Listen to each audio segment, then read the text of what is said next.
Bismillahirrahmanirrahim. Assalamualaikum warahmatullahi wabarakatuh. Halo, perkenalkan nama saya Dwi Waliatul Azizah, NPM 20510402919 dari Prodi Manajemen Bisnis Syariah Fakultas Ekonomi dan Bisnis Islam kelas D.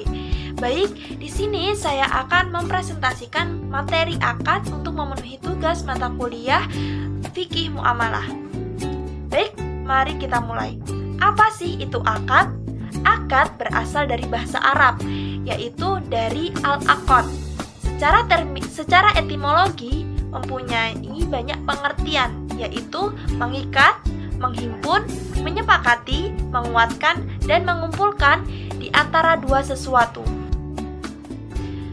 Secara terminologi, akad dimaksudkan adalah mengikat antara kehendak dengan merealisasikan apa yang telah dikomitmenkan. Selanjutnya, akad didefinisikan sebagai perikatan antara ijab atau suatu pernyataan untuk melakukan ikatan dan qabul, yaitu sesuatu pernyataan menerima ikatan dalam bentuk yang disyariatkan dan berpengaruh pada objek perikatan. Pengaruh kepada kedua belah pihak. Selanjutnya adalah dasar dari hukum akad. Dasar dari hukum akad yaitu terdapat dalam surah Al-Maidah ayat 1. A'udzu billahi minasyaitonir rajim. Bismillahirrahmanirrahim.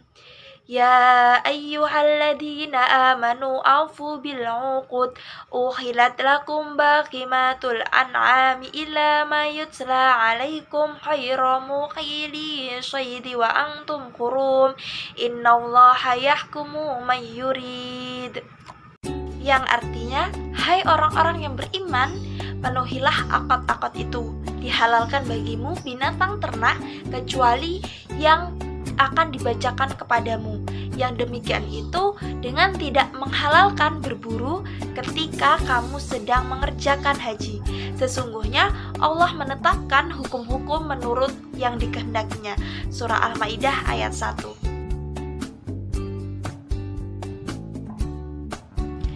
Selanjutnya, di sini saya akan menjelaskan tentang rukun dan syarat dari akad. Para ulama berbeda pendapat dalam menentukan rukun dan syarat akad. Ulama Hanafiyah berpendapat bahwa rukun akad itu hanya satu, yaitu sihhat al-aqad atau ijab dan qabul. Sedangkan menurut jumhur ulama berpendapat bahwa rukun akad itu ada tiga, yaitu akid, mauqud alaih, dan sihhat. Akid adalah pihak-pihak yang melakukan transaksi atau orang yang memilih hak dan yang diberi hak. Seperti dalam jual beli, mereka adalah penjual dan pembeli. Selanjutnya, mauqud alaih adalah objek dari transaksi. Dan yang ketiga adalah sihhat. Sihhat atau ijab dan qabul.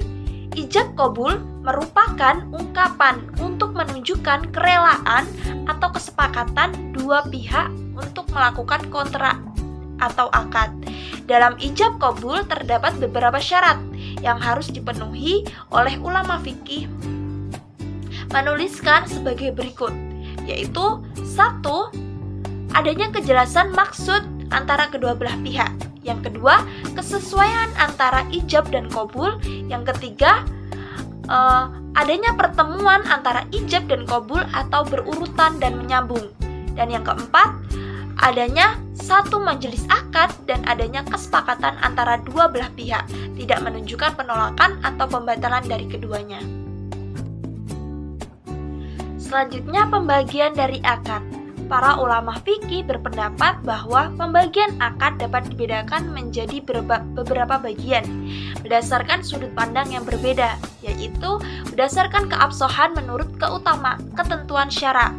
Dalam hal ini terdapat akad sahih dan akad tidak sahih. Akad sahih adalah akad yang memenuhi rukun dan syarat yang telah ditetapkan oleh syara. Akad sahih ini terbagi menjadi dua, yaitu ada akad nafis dan akad mauquf. Akad nafis adalah akad yang sempurna dilaksanakan. Artinya, akad yang dilangsungkan sesuai syara dan terpenuhinya rukun dan syarat dan tidak ada penghalang untuk melaksanakannya. Selanjutnya, yang kedua adalah akad mauquf.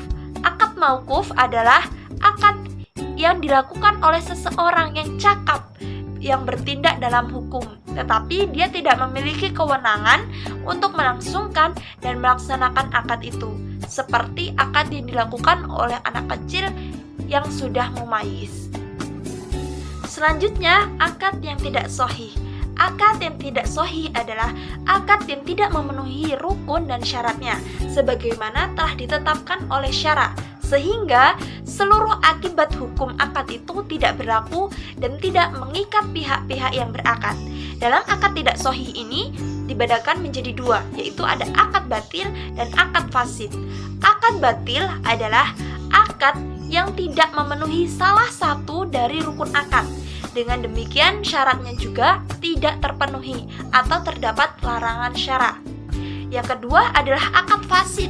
Akad fasid adalah akad yang rukunnya terpenuhi namun ada syarat yang tidak terpenuhi. Oleh karena itu, akad ini dimaksud dan termasuk akad yang tidak sahih. Selanjutnya yaitu akad dari segi penamaannya. Akad dari segi penamaannya dibagi menjadi dua, yaitu akad musammah dan akad khairu musammah. Akad musammah yaitu akad yang telah ditetapkan oleh syara dan telah ada hukumannya, seperti al-bai atau jual beli, al-hibah atau hibah, al-qard atau pinjaman, dan ijarah atau sewa menyewa. Dan akad khairu musammah. Akad khairu musammah adalah akad yang penamaannya ditetapkan oleh masyarakat sesuai dengan ketentuan atau keperluan mereka di zaman dan tempat, seperti al-istisna, bai, al-wafa, dan lain-lainnya. Selanjutnya yaitu akad berdasarkan syariat dan tidaknya akad. Akad ini dibedakan menjadi dua lagi, yaitu ada akad musyaroah, yaitu akad yang dibenarkan oleh syara untuk dilaksanakan dan tidak ada larangan padanya, seperti gadai dan jual beli. Dan akad mamnu'ah, yaitu akad yang dilarang oleh syara untuk dilaksanakan, seperti donasi pada anak yang di bawah umur. Selanjutnya saya akan menjelaskan tentang akad yang berdasarkan tanggungan, kepercayaan bersifat ganda. Akad ini terbagi menjadi tiga, akad zaman, akad amanah, dan akad gabungan antara zaman dan amanah. Apa sih yang disebut dengan akad zaman? Akad zaman yaitu akad yang mengalihkan tanggungan resiko atau kerusakan barang kepada pihak penerima pengalihan sebagai konsekuensi dari pelaksanaan akad tersebut, sehingga kerusakan barang yang telah diterimanya melalui akad tersebut berada dalam tanggungannya. Yang kedua adalah akad amanah. Apa sih yang dimaksud dengan akad amanah? Akad amanah adalah akad yang dimana barang yang dialihkan melalui barang tersebut merupakan amanah di tangan penerima barang tersebut, sehingga tidak ada kewajiban menanggung resiko atas barang tersebut, kecuali kalau ada unsur-unsur kesengajaan dan melawan hukum. Dan yang ketiga adalah akad gabungan dari zaman dan amanah, yaitu akad yang mengandung dan dipengaruhi oleh dua unsur, di mana salah satu seginya adalah zaman dan segi yang lainnya merupakan amanah, seperti akad rohin dan akad gadai. Selanjutnya, akad berdasarkan waktu dan pelaksanaannya. Hal ini terbagi lagi menjadi dua, yaitu akad fauriyah dan akad istimror. Akad fauriyah adalah akad yang dalam pelaksanaannya tidak memerlukan waktu yang lama. Pelaksanaan akadnya hanya sebentar, seperti jual dan beli. Selanjutnya yang kedua adalah akad istimror. Akad istimror adalah akad yang pelaksanaannya membutuhkan waktu yang cukup lama untuk disepakati akad tersebut. Selanjutnya, akad yang berdasarkan pokok dan tambahan atau yang mengikuti akad. Hal ini terbagi lagi menjadi dua, yaitu akad asliyah dan akad tabi'iyah. Akad asliyah yaitu akad yang berdiri sendiri tanpa memerlukan adanya sesuatu yang lain seperti jual beli dan sewa menyewa. Yang kedua adalah akad tabi'iyah, yaitu akad yang keberadaannya tidak bisa berdiri sendiri, tetapi tergantung kepada suatu hak yang menjadi dasar ada atau tidaknya yang lain, seperti akad rohen tidak akan dilakukan tanpa adanya utang. Selanjutnya yaitu akad yang berdasarkan tujuan atau niat si pelaku akad. Itu menjadi dua, yaitu ada akad tabaru dan akad tijari. Itulah tadi akad-akad yang berdasarkan sesuai dari pembagian akad. Selanjutnya, saya akan menjelaskan tentang tujuan dan akibat dari hukum akad. Menurut ulama fikih, setiap bentuk akad tentu ada tujuannya dan akan mempunyai akibat hukum, yaitu tercapainya suatu sasaran yang akan diraih sejak mulai akad dilaksanakan, seperti pemindahan hak milik dan penjual kepada pembeli, dan akad itu bersifat mengikat bagi pihak-pihak yang berakad. Tidak boleh dibatalkan kecuali disebabkan oleh hal-hal yang dibenarkan oleh syara.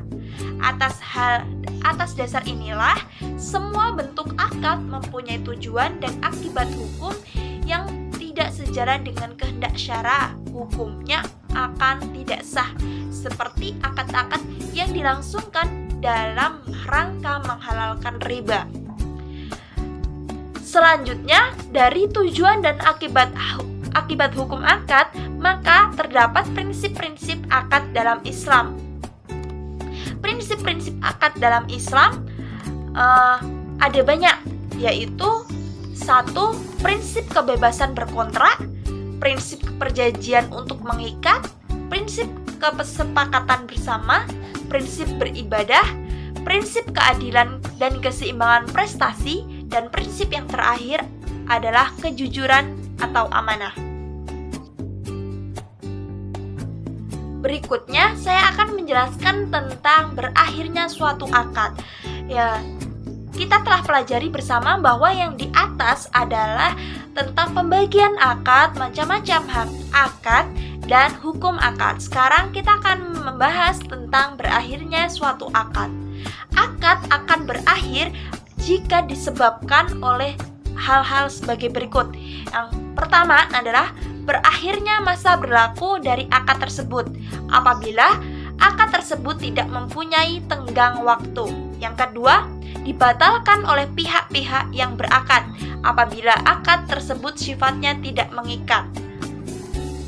Dalam akad, sifat mengikat jika jual beli yang dilakukan fasad, berlakunya khiyar syarat, aib, dan ru'yat. Yang kedua, akad tersebut tidak dilakukan oleh salah satu pihak secara sempurna, dan salah satu pihak yang melakukan akad meninggal dunia. Itulah dari berakhirnya akad. Selanjutnya, hal yang terakhir akan saya bahas adalah hikmah dari berakad. Apa sih hikmah dari kita berakad? Hikmah dari kita berakad yaitu ada 3. Yang pertama, adanya ikatan yang kuat antara dua orang atau lebih di dalam bertransaksi atau memiliki sesuatu. Yang kedua, tidak dapat sembarangan dalam membatalkan suatu ikatan perjanjian karena telah diatur oleh syara atau diatur secara syar'i oleh akad. Yang ketiga adalah akad merupakan payung hukum di dalam kepemilikan sesuatu, sehingga pihak-pihak lain tidak dapat menggugat atau memilikinya. Jadi, kita dalam berakad akan mempunyai suatu pondasi atau suatu perlindungan hukum untuk melindungi apa yang telah kita punya. Jadi, itu yang dapat saya sampaikan. Apabila terdapat kesalahan dan kekurangan dalam saya menyampaikan, saya mohon maaf, dan kepada Allah saya mohon ampun. Saya akhiri. Wassalamualaikum warahmatullahi wabarakatuh.